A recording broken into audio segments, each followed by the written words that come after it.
Hey tech friends, today I'm sharing insights from the 2025 NASTD Annual Conference in Nashville. If you're in the public sector space, or you're just curious about how state IT leaders are shaping the future, this episode might be for you. Welcome back to Thriving in Ambiguity, the podcast where we break down the complexities of technology, ideally without losing our minds. I'm Steve Mancini, your host and partner in navigating today's toughest IT challenges. The conference kicked off Sunday evening with a networking reception at the Renaissance Nashville Hotel. It's a great hotel. I popped in for a bit, and it was great to reconnect with a bunch of familiar faces and meet a few new ones. There were some energizing conversations, and there's something about seeing your peers in person, especially when we spend so much time working with them virtually. It's great to actually interact with people. The vibe, totally upbeat. Everybody was excited to be in the Music City, but it was hot. And I'm not talking about the music acts. It was downright swampy outside. Now, that, my friends, was a terrible joke. And let's just get back to the episode. Monday morning started with a keynote that really resonated with me. Scott Klososky, I think I said that right, is a futurist and a digital strategy advisor. He spoke on digital well-being in the AI era. He talked about the importance of managing our digital diet, setting boundaries, and being intentional with tech. He even led a 60-second quiet mind exercise. No thoughts, just silence, and wow, it was harder than it sounds. But it drove home the point: we're constantly stimulated, and that's not always healthy. So try it. Set a timer for a minute and clear your mind. It feels like an eternity. I realized how often I grab my phone at the first sign of silence. See, those are opportunities for thoughts and creativity, but we often fill them with endless swiping. So I know I'm going to work on this for sure. Scott challenged us to think about our relationships with technology. One quote that stuck with me was, "The life I have today is a compilation of the choices I have made. My brain health, my well being, it's all shaped by how I engage with technology." See, as someone who's embraced a growth mindset, this keynote was right up my alley. It reminded me that tech is a tool, it's not a lifestyle. And if we're not careful, we can quietly erode our focus, our creativity, and even our relationships. After the keynote, the sessions kicked in. The first one was constituent experience. Give the people what they want. This panel was all about improving how citizens interact with government service. The message was clear: meet people where they are. Whether it's mobile apps, portals, or in person support, it's all about accessibility, about empathy, and simplicity. Our speaker said, "It's not about citizens finding services, it's about the services finding the citizens." That really stuck with me. See, I've often thought, why can't we have a portal where the state or the government knows exactly what's going to be relevant to me, and that's offered up front and center? See, I'm sure there's a ton of services that states offer, but nobody knows they exist because you have to dig through a website, and it's very, very difficult for people to find the services that are relevant to them. Next up was a Women in IT panel, and this was a refreshing contrast to the keynote that would be delivered on Tuesday. More on that in a minute. The panelists from Worldwide Technologies, the state of Nevada, Mississippi, and Luna Data Solutions shared real stories about mentorship, inclusion, and finding your tribe. It was authentic, it was vulnerable, and it was empowering. Maddie talked about being a young woman in tech and how she found her voice through community. It was a reminder that representation matters, and that we all have a role to play in fostering it. Following this, we had from baseline to pipeline, upskilling the public sector workforce. This conversation of the workforce landscape comes up a lot in state discussions, as finding and retaining IT talent is always a challenge. It was great to hear how states are leveraging their talent pipelines through community and education partnerships and even vocational programs.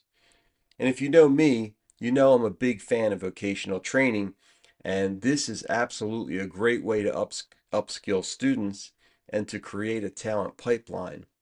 From there, we transitioned to the final session of the day, and I loved it. It's titled, It's Gonna Be a Mess, the Greatest Hits from the State Tech Blunder. So, it turned into story time. Panelists owned up to their own tech failures and what went wrong. And I love that. You can't learn without facing the missteps. And by hearing their lessons made it both entertaining and useful.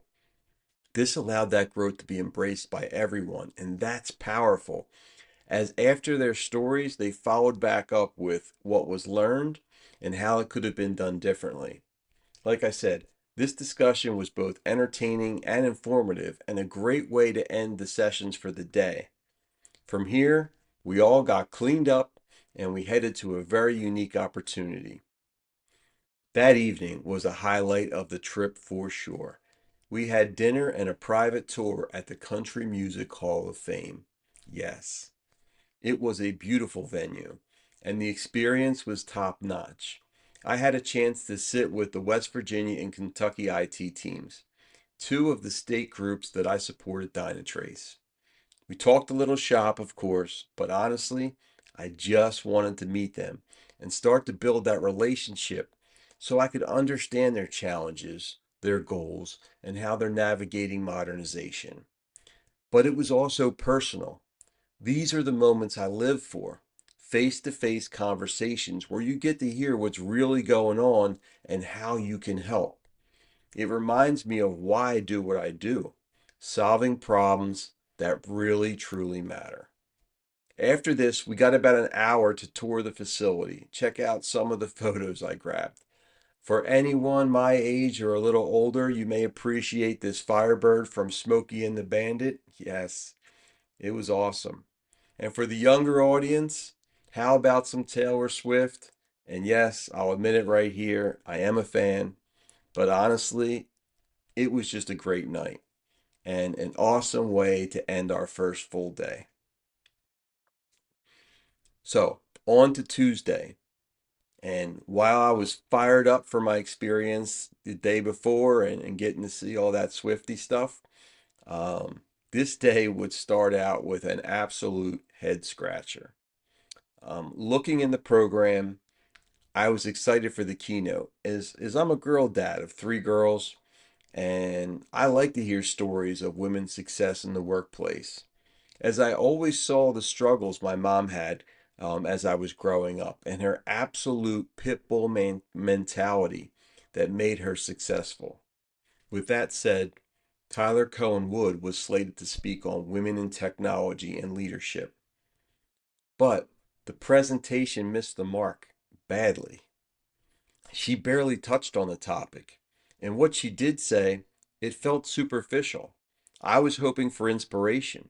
Instead, I got confusion. She spent most of the time talking vaguely about AI. Some of it was flat out inaccurate.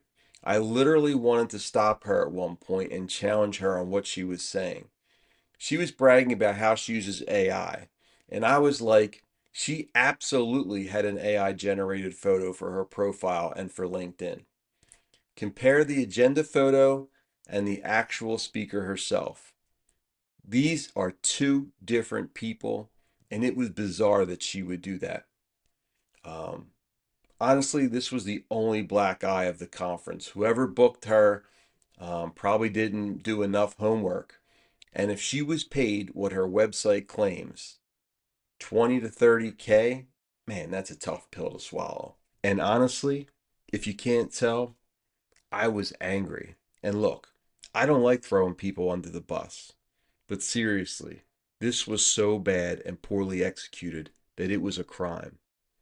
And I'm totally fine with fake it till you make it. And obviously, she's an expert at that. But I was totally put off. And it's not even my money. So let's just put that behind us. And I'm going to work on staying positive. Thankfully, the rest of the day made up for it. So back to the conferences. The next one up was Walk the Line with AI. This panel tackled AI adoption in government. The key takeaway: AI is here, but we need governance, transparency, and education to make it work. It's not just about deploying cool tools, it's about building trust. They also brought up the point about accountability, and agencies must ensure that AI systems are secure, ethical, and compliant with regulations. This includes putting guardrails in place to prevent misuse, red teaming exercises to test vulnerabilities, and clear policies on data privacy and bias mitigation. As one speaker put it, go fast, but don't hurry. Rushing AI implementation without proper oversight can lead to unintended consequences. This was a great top of mind session for everyone, and unfortunately for me, it's the only session I was able to attend, as we had to prepare for the technology showcase that was coming up next. So, from 3:30 to 6:30, we had the technology showcase. Dynatrace had a booth, and for 3 hours, it was non-stop engagement. There were food, there were drinks, and there were meaningful conversations everywhere. Attendees were genuinely curious, not just grabbing swag, and there was tons of swag to be had, but they were asking real questions about how we can help. It was one of the best showcase experiences I've ever had. The flow was constant, the conversations were deep, and the energy was high. So, big kudos to the organization. I mean, seriously, for 3 hours straight, I talked to state after state after state about what we do and the challenges that they face. It was absolutely worth the sponsorship. After cleanup, I took a quick trip to Broadway to hear some of Nashville's best talent on display, as it's everywhere. But I didn't stay too long, as I had to be up early for Wednesday's keynote, which was a creative twist called Dueling Banjos, Dueling CIOs, featuring Texas and New Mexico. John Hoffman from Texas and Jason Johnson from New Mexico shared how their states, vastly different in size, approach similar challenges. Texas, with its massive budget and infrastructure, has scale. New Mexico, with fewer resources, has agility, but both are focused on modernization, cybersecurity, and citizen experience. It was a great reminder that size doesn't define strategy, vision does. And on a side note, if you ever get a chance to meet John from Texas, he is the nicest and funniest character I have met. He was hysterical on stage, even taking a moment to pause. He literally paused the talk so that the photographer could snap the best picture of him. During the conference, he stopped me multiple times. He asked me how I was doing, if I needed anything, and he was genuinely amazing. So, NASTD 2025 was a fantastic event.